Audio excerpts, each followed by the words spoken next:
टूनी चिड़िया अपने दो छोटे बच्चों के साथ गन्ने के खेत में रहा करती थी। टूनी चिड़िया के बच्चे अभी काफी छोटे थे, वो अभी उड़ नहीं सकते थे। ऐसे ही एक दिन चिड़िया अपने दोनों बच्चों के साथ अपने घोंसले में गन्ने के खेत में बैठी हुई थी। तभी वहाँ पे खेत का मालिक आ जाता है और अपनी फसल को देख के खुद से कहने लगता है, अरे वाह, मेरी फसल तो तैयार हो चुकी है काटने के लिए। अब मैं कल ही आऊँगा इसे काटने के लिए। इतना ही बोलकर किसान वहाँ से चला जाता है और चिड़िया के बच्चे चिड़िया को बोलते हैं, माँ, कल ये किसान फसल को काट देगा। अगर किसान ही फसल को काट दिया तो हम कहाँ जाके रहेंगे माँ? अभी तो हम उड़ भी नहीं सकते माँ, अभी तो हम बहुत छोटे हैं, हम कहाँ जाके रहेंगे माँ? तुम्हें कुछ नहीं होगा मेरे बच्चों, तुम्हारे साथ तुम्हारी माँ है, तुम्हारी माँ तुम्हें कुछ नहीं होने देगी। पर माँ, किसान ने बोला है कि कल वो आके फसल को काट देगा, तो हम कहाँ जाएंगे माँ? बेचारी चिड़िया वो सोच में पड़ी रही कि वो अब क्या करेगी। उसके बच्चे तो अब बहुत ज्यादा छोटे हैं, उसके बच्चे तो उड़ भी नहीं सकते। तो उतने में वहाँ पर काली कौवी आती है और उसे परेशान देख पूछती है, अरे चिड़िया बहन, तुम इतनी उदास होके क्यों बैठी हो? अब क्या बताऊं बहन मैं तुम्हें। अब भी किसान आया था और बोल रहा था कि वो फसल काट देगा। अब मैं मेरे बच्चों को लेके कहाँ जाऊंगी बहन? अगर कल किसान आके फसल को काट दिया तो मेरे दोनों बच्चे मर जाएंगे। अब मुझे समझ नहीं आ रहा कि मैं क्या करूं। क्या कहा? कल किसान फसल काटने वाला है? मेरी बात मानो चिड़िया बहन, तुम एक काम करो, कल जाके किसान से बात करो, शायद किसान तुम्हारी बात सुन ले। तुम सही बोल रही हो बहन, मैं जाकर किसान से बात करती हूँ। लेकिन मैं किसान के पास जाकर बात करी तो मेरे बच्चों के साथ कौन रहेगा मेरे बच्चों के पास? चिंता मत करो चिड़िया बहन, तुम किसान के पास जाओ और उसे मना लो, जब तक मैं तुम्हारे बच्चों का यहाँ पर ख्याल रखूंगी। अभी मुझे घर पर कोई काम नहीं है और मैं तुम्हारे बच्चों का ख्याल रख दूंगी, और तुम जाके किसान से बात कर लो, जब तक मैं तुम्हारे बच्चों का यहाँ पर बैठ के ख्याल रख लूंगी। अब यहाँ पर कालू कौवी चिड़िया के दोनों बच्चों के पास बैठी हुई थी और टूनी चिड़िया किसान से बात करने के लिए उड़ के चले जाती है। टूनी चिड़िया किसान के पास आ जाती है और किसान को बोलती है, किसान भैया, मैं तुम्हारी फसल के पास रहती हूँ, मेरे दोनों बच्चों के साथ एक घोंसले में। मैं आपसे रिक्वेस्ट करती हूँ कि आप अपनी फसल कुछ दिनों के बाद काटे, क्योंकि मेरे बच्चे अभी छोटे हैं, वो उड़ भी नहीं सकते। जब मेरे बच्चे उड़ जाएंगे तो मैं वहाँ से चली जाऊंगी। अगर आप फसल काट देंगे तो मेरे बच्चे बेघर हो जाएंगे और वो मर जाएंगे। अरे, अगर तेरे बच्चे मर जाएंगे तो मैं क्या करूँ? मेरे फसल काटने का टाइम हो गया है और मेरा फसल मैं कल ही काटूंगा। जाके कहीं और अपना ठिकाना देख और भाग जा यहाँ से, चली जाओ यहाँ से। किसान भैया प्लीज ऐसा मत करो, मेरे बच्चे मर जाएंगे, मैं क्या करूँ किसान भैया? वैसे तुम ही मेरा सहारा हो, मान जाओ ना किसान भैया प्लीज। और जाती है कि नहीं जाती यहाँ से कि पत्थर उठा के मारो तेरे? अब चल भाग जा यहाँ से। तुम एक दुष्ट किसान हो, मैं तुम्हारी शिकायत मंत्री से करूंगी। जब तुम्हें मंत्री डांटेंगे तो तुम्हें पता चलेगा, तुम अपनी फसल नहीं काटोगे। ये सुनकर चिड़िया रानी मंत्री के पास जाती है और मंत्री से बोलती है, मंत्री, मैं अपने बच्चों के साथ किसान की फसल के पास रहती हूँ और मेरे बच्चे बहुत ज्यादा छोटे हैं और वो उड़ भी नहीं सकते। लेकिन वो किसान कल अपनी फसल काटने वाला है। अगर वो अपनी फसल काटेगा तो मेरे बच्चे कहाँ जाएंगे? मैं तो बेघर हो जाऊंगी और मेरे बच्चे मर जाएंगे। मैंने किसान से बात भी की लेकिन वो सुन ही नहीं रहे। प्लीज आप किसान से बात करिए और उसे मनाइए ना। मेरे पास अब इतना समय नहीं है कि मैं एक छोटी सी चिड़िया के लिए वो किसान के पास जाऊं। अब तुम यहाँ से जा सकती हो और मुझे तंग मत करो। मैं अब छुट्टी पे हूँ और मुझे आराम करने दो। तुम भी उस किसान की तरह एक दुष्ट हो, मैं तुम्हारी शिकायत राजा से करूंगी। इतना बोलकर राजा के पास जाती है जहाँ पर राजा सो रहा होता है। टूनी चिड़िया राजा को उठाती है और उसे बोलती है, राजा जी, मैं अपने दोनों बच्चों के साथ एक किसान के खेत में रहती हूँ, लेकिन कल किसान उसकी फसल को काट देने वाला है। बच्चे अभी बहुत छोटे हैं और वो उड़ भी नहीं सकते। अगर किसान कल अपनी फसल काट देगा तो मैं अपने बच्चों के साथ कहाँ पे जाऊंगी? मैं बेघर हो जाऊंगी। और मैंने ये बात मंत्री से भी कही है, लेकिन मंत्री मेरी बात नहीं सुन रहा। राजा जी प्लीज आप ही कुछ करिए ना। रिया, मैं तुम्हारी मदद कर देता, लेकिन वो फसल किसान की है और उस पर हक किसान का ही है। परंतु मैं अब इसमें तुम्हारी कुछ मदद नहीं कर सकता। तुम भी उस मंत्री के जैसे दुष्ट हो। मैंने समझा था राजा अपनी प्रजा की मदद करता है, इसलिए मैं तुम्हारे पास आई थी। तुम भी वैसे ही निकले। अब टूनी चिड़िया उदास होकर वापस अपने घर पर आ जाती है और कालू कौवी से कहती है, हमारी मदद करने वाला कोई भी नहीं है, ना ही राजा है और ना ही मंत्री है। अब मैं क्या करूं? मेरे कुछ भी समझ में नहीं आ रहा है। मैं मेरे बच्चों को लेके कहाँ जाऊंगी? किसके पास जाऊंगी? कहाँ रहूंगी? अगले दिन किसान आता है और अपनी फसल काटने की कोशिश करता है।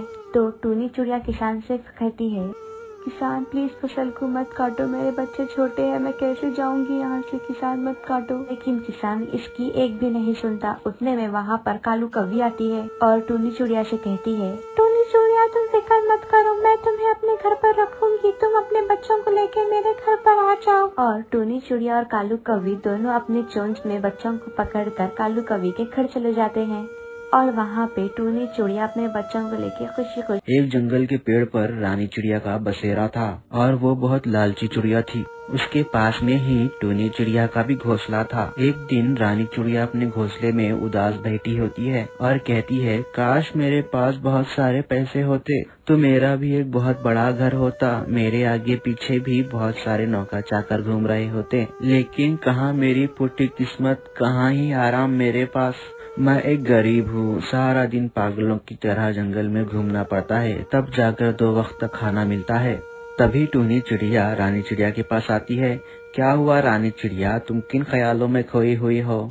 कुछ नहीं टूनी चिड़िया, मैं अपनी गरीबी पर रो रही थी। रानी चिड़िया ये सब छोड़ो, मैं तुम्हें एक अच्छी खबर सुनाती हूँ। क्या तुम्हें पता है, जंगल के बाहर गुंदू चील का एक महल है, उसके यहाँ एक नौकरी है जिसके लिए एक चिड़िया की जरूरत है। अगर वो नौकरी हमें मिल जाए तो हमारी तो फिर बल्ले बल्ले हो जाएगी। मैं तो वहीं जा रही हूँ। तभी रानी चिड़िया सोचती है, अरे वाह कितना अच्छा मौका है, महल में तो खूब सारा खजाना है, अगर वो खजाना मुझे मिल जाएगा तो मेरी जिंदगी तो बदल जाएगी। चलो गुंदू बाग को दीवाना बना जाए, धीरे धीरे उसे अपने वश में करके उसका सारा खजाना मैं ले लूंगी। अब रानी चिड़िया गुंदू चील के पास जाती है और वो उसे नौकरी पर रख लेता है। ऐसे ही कुछ दिन गुजर जाते हैं। एक दिन गुंदू चील का सेनापति कालू कौवा उसे कहता है, मालिक खजाना महल में लाना है, उसके लिए मुझे कुछ सिपाहियों की जरूरत थी, आप बताइए मैं किसे ले जाऊं? कालू कौवे तुम रानी चिड़िया को अपने साथ ले जाओ।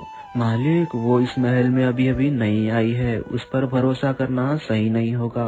नहीं कालू कौवे, मुझे उस पर पूरा विश्वास है, तुम उसे अपने साथ ले जाओ। कालू कौवा अपने साथ रानी चिड़िया को खजाना लेने के लिए ले जाता है। बहुत सारा खजाना देखकर रानी चिड़िया की आंखें फटी की फटी रह जाती हैं। कालू कौवे कितना सारा खजाना है, आज तो मजा ही आ गया। रानी चिड़िया इसे हमें हिफाजत से गुंदू चील तक पहुंचाना है, वरना वो हमें छोड़ेगा नहीं। अब रानी चिड़िया और कालू कौवा सोना लेकर महल वापस जा रहे होते हैं और फिर रास्ते में रानी चिड़िया थकने का बहाना करती है और वो कालू कौवे से कहती है, कालू कौवे मैं बहुत ज्यादा थक गई हूँ, हम थोड़ी देर आराम करते हैं। और फिर वो दोनों एक पेड़ के नीचे जाकर आराम करने लगते हैं और कालू कौवा वहीं पर सो जाता है। और फिर रानी चिड़िया सारा सोना लेकर चालाकी से गड्ढे में छुपा देती है और फिर वो गुंदू चील के पास जाती है और रानी चिड़िया हमारा सोना कहाँ है? और कालू कौवा नहीं आया तुम्हारे साथ? मालिक कालू कौवा धोखेबाज निकला, वो आपका सारा सोना लेकर भाग गया। क्या? सिपाहियों उस कालू कौवे को ढूंढ कर लाओ, हम उसे छोड़ेंगे नहीं। और फिर रानी चिड़िया मन ही मन सोचती है, मैंने उस कालू कौवे को ऐसी जगह छुपाया है जहाँ से वो अब कभी भी नहीं आ सकेगा, समझे? चलो अब मुझे यहाँ से 9 तो 11 होना पड़ेगा। मालिक मुझे अपनी माँ के पास जाना है, उनकी तबीयत ठीक नहीं है। रानी चिड़िया तुम जा सकती हो, कैसा बेवकूफ बनाया है इस चील को। रानी चिड़िया वहाँ से चली जाती है और तभी गुंदू चील अपने सिपाहियों से कहता है, सिपाहियों चलो इस रानी चिड़िया का पीछा करो, हमें इस पर शक है। रानी चिड़िया गड्ढे से अपना सोना वापस निकालती है और तभी वहाँ पर गुंदू बाग अपने सिपाहियों के साथ आ जाता है। रानी चिड़िया तुम्हारी इतनी हिम्मत, तुमने हमें धोखा दिया है, अब हम तुम्हें नहीं छोड़ेंगे, अब हम तुम्हें फांसी की सजा देंगे। गुंदू बाग मुझे जाने दो, मुझसे बहुत बड़ी गलती हो गई, मैं फिर से ऐसी गलती कभी नहीं करूंगी। गुंदू बाग रानी चिड़िया की एक भी नहीं सुनता है और उसे फांसी की सजा दे देता है और फिर रानी चिड़िया को अपनी किए की सजा मिल जाती है। बहुत समय पहले एक जंगल में टुनटुनी अपने पति कबूतर के साथ खुशी खुशी रहा करती थी। उनके 2 बच्चे भी थे जिनका नाम रानी चिड़िया और टुनटुनी था। टूनी चिड़िया और बंटी कबूतर का एक छोटा सा सुखी परिवार था। एक दिन बाजार से टूनी चिड़िया कुल्फी बनाने का सामान खरीद कर आ रही थी और उसी समय गुंदू बाग इस पर हमला कर देता है और इसका शिकार कर लेता है और उसे मार देता है। अपनी माँ की मौत के बारे में सुनकर उसके बच्चे बहुत ज्यादा रोने लगे। पापा ये सब क्या हो गया, माँ के साथ ये सब किसने किया? बंटी कबूतर उन दोनों बच्चों को चुप कराने की कोशिश करता है और कुछ देर बाद वो बच्चे चुप हो हो जाते हैं। अब इस तरह कुछ दिन गुजर जाते हैं और घर का सारा बोझ बंटी कबूतर के खांधों पर आ गया था। एक दिन बंटी कबूतर की मौसी उससे मिलने के लिए उसके घर पर आती है। बंटी बेटा, तुम लोगों की ये हालत मुझसे देखी नहीं जाती। तू मेरी एक बात मान, बच्चों की खातिर तू दूसरी शादी कर ले। कब तक तू अपना कारोबार छोड़ के इन बच्चों की देखभाल करता रहेगा? बंटी कबूतर को